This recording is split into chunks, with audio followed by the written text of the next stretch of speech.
Hey dear friend, this is doctor Preeti Batra और अपने channel पर बात करते हैं हम लॉ ऑफ रेजोनेंस की, मैनिफेस्टेशन की एंड लॉ ऑफ अट्रैक्शन की।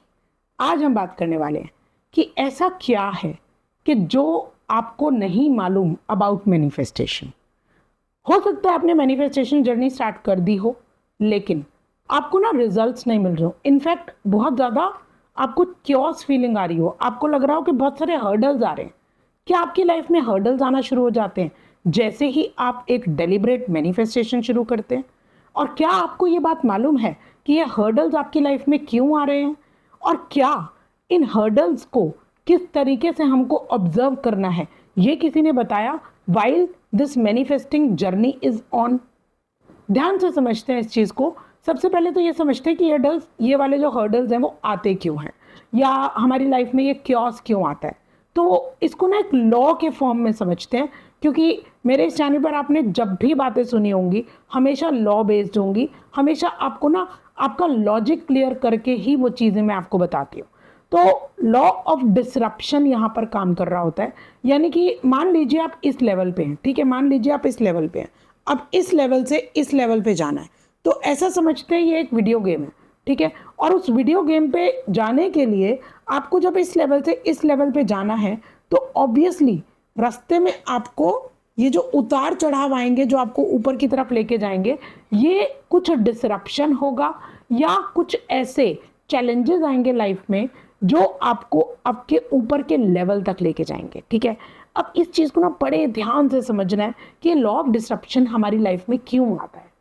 माय डियर फ्रेंड्स, अगर आप कुछ मैनिफेस्ट करना चाहते हैं जो कि बहुत बड़ा है, ठीक है, एक बहुत बड़ा अमाउंट या बहुत ब्यूटीफुल रिलेशनशिप को आप जो है ना मैनिफेस्ट कर रहे हैं, तो ऑब्वियसली जिस लेवल पे आप आज हैं वो लेवल आपको ठीक नहीं लगता, या आप उस लेवल को चेंज करना चाहते हैं, या आपको ये लगता है कि इस लेवल पर रहने से मेरी लाइफ बड़ी स्टेगनेंट सी हो गई है, मुझे ना ग्रोथ नज़र नहीं आ रही। बस इस वजह से आपको आपकी लाइफ में चेंजेस लाने के लिए उस लेवल को ब्रेक करना है, ठीक है।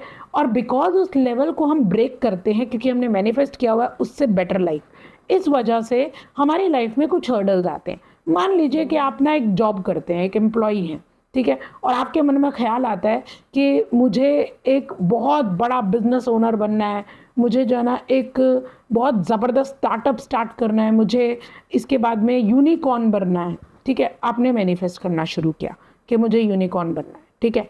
अब नेचुरली जो फर्स्ट डिसरप्शन आपकी लाइफ में आएगा वो होगा कि आपकी जॉब चली जाएगी। ध्यान से समझिएगा इस बात को। आपकी लाइफ में ये जो केओस आ रहा है, यानी कि अचानक से कुछ आपकी लाइफ में कुछ चेंजेस आएंगे जो आपके प्रेजेंट सिनेरियो को चेंज कर देंगे, ठीक है। तो हमको ये समझना है कि जब हमारे सामने इस टाइप से कोई सिचुएशन आती है जो कि हमारे चैलेंजेस होते हैं या जो हमारा क्योस है, ये क्योस हमारी लाइफ में क्यों आ रहा है, ठीक है। तो ये जो क्योस है ना आपको नेक्स्ट लेवल पे ले जाने के लिए आ रहा है। जैसे ही आप इस क्योस को समझेंगे आपके माइंड में क्लैरिटी आएगी कि मुझे नेक्स्ट स्टेप क्या लेना है। अब बड़ा मुश्किल होता है उस टाइम पे जब आप कंफ्यूज स्टेट में होते हैं, जब आपके सामने हर्डल्स आ रहे होते हैं, जब आपको ऐसा लग रहा होता है कि एकदम से ना प्रेजेंट सिचुएशन एकदम डिसरप्ट हो गई है, बिल्कुल कुछ भी समझ में नहीं आ रहा, ऐसे लग रहा है कि हम ना क्रॉस रोड्स पे आकर खड़े हो गए हैं। क्या आपको ऐसी फीलिंग आती है कि आप भी किसी क्रॉस रोड पे खड़े हैं, कि जैसे कि आपको ये मालूम ही नहीं है कि कौन सी दिशा लें, ये वाली लें, ये वाली लें, ये वाली लें या वो वाली लें। चारों दिशाओं में आप सेंटर में खड़े होकर सोच रहे होते हैं कि आगे कैसे बढ़ूं और कहाँ जाऊं। माय डियर फ्रेंड्स, आपको इस समय जो सेकंड स्टेप लेना है, क्योंकि अब आप क्योस का जो स्टेप है ना वो तो आप ले चुके हैं, वो तो आपकी लाइफ में आ गया आफ्टर मैनिफेस्टिंग। आपको ये जो सेकंड स्टेप लेना है ना, यहाँ आपने अपनी इंट्यूशन की आवाज़ सुननी। इंट्यूशन की आवाज़ यानी कि आप हर रास्ते को रैपिड फायर राउंड में पूछेंगे अपने आप से, ये करना है हाँ या ना, ये करना है हाँ या ना, ये करना है हाँ या ना, ये करना है हाँ या ना।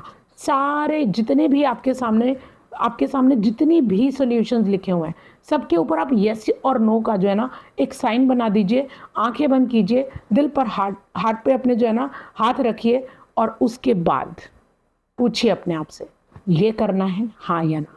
आपके मन से अपने आप आवाज़ आएगी, जो पहली आवाज़ आएगी वो ही आपके दिल की आपके हायर इंटेलिजेंस की आवाज़ है, ये आपके इंट्यूशन की आवाज़ है उस डायरेक्शन में। इवन तो अगर आपको ये भी लगता है ना कि उस डायरेक्शन में तो अभी आपको कुछ नहीं आता, तो उस चीज़ को सीखने के लिए हम थर्ड स्टेप में बताएंगे क्या करना है। लेकिन अभी आपने उस तरफ, उस डायरेक्शन में मूवमेंट स्टार्ट कर देनी है। किस थॉट के साथ मूवमेंट स्टार्ट करनी है? नो क्विटिंग ऑप्शन के साथ।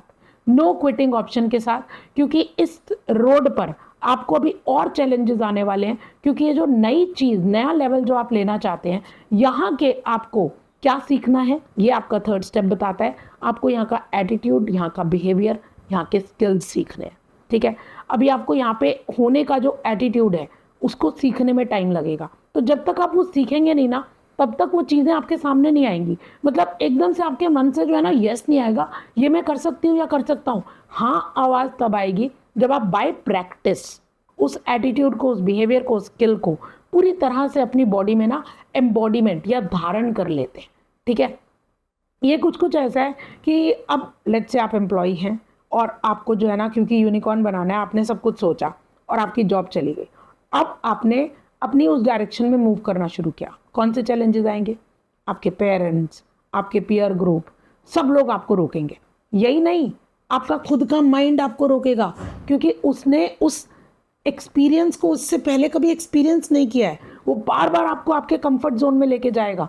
ये है वो चैलेंजेस जो आप फेस करेंगे अगर आप अपनी कंपनी को यूनिकॉर्न बनाना चाहते हैं, ठीक है। क्योंकि अब आपके सामने ना और भी चैलेंजेस आएंगे। आप अपने मन में सोचेंगे जो ऑलरेडी यूनिकॉर्न बना चुके हैं उनका एटीट्यूड क्या है। उनका एटीट्यूड ये है कि वो किसी की नहीं सुन रहे हैं, वो सिर्फ अपनी उस डायरेक्शन में चलते चले जा रहे हैं।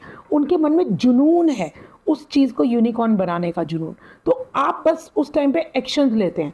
देखिए, मान के चलिए अगर आपके पास टाइम नहीं है, अगर आपके पास रिसोर्सेज नहीं है, अगर आपके पास मनी नहीं है, अगर आपके पास नॉलेज नहीं है, ठीक है, इन चारों में से अगर आपके पास में 3 चीज़ें हैं लेट्स से, तो चौथी चीज़ को अचीव करने के लिए बाकी तीनों चीज़ों को लगा दो। लेट्स से अभी आपके पास पैसे नहीं है, तो अपना टाइम, अपनी नॉलेज, अपने बाकी के रिसोर्सेज, यानी कि आपका नेटवर्क और आपके कनेक्शंस, इन सबको यूज़ कीजिए मनी को अपने पास लेके आने के लिए।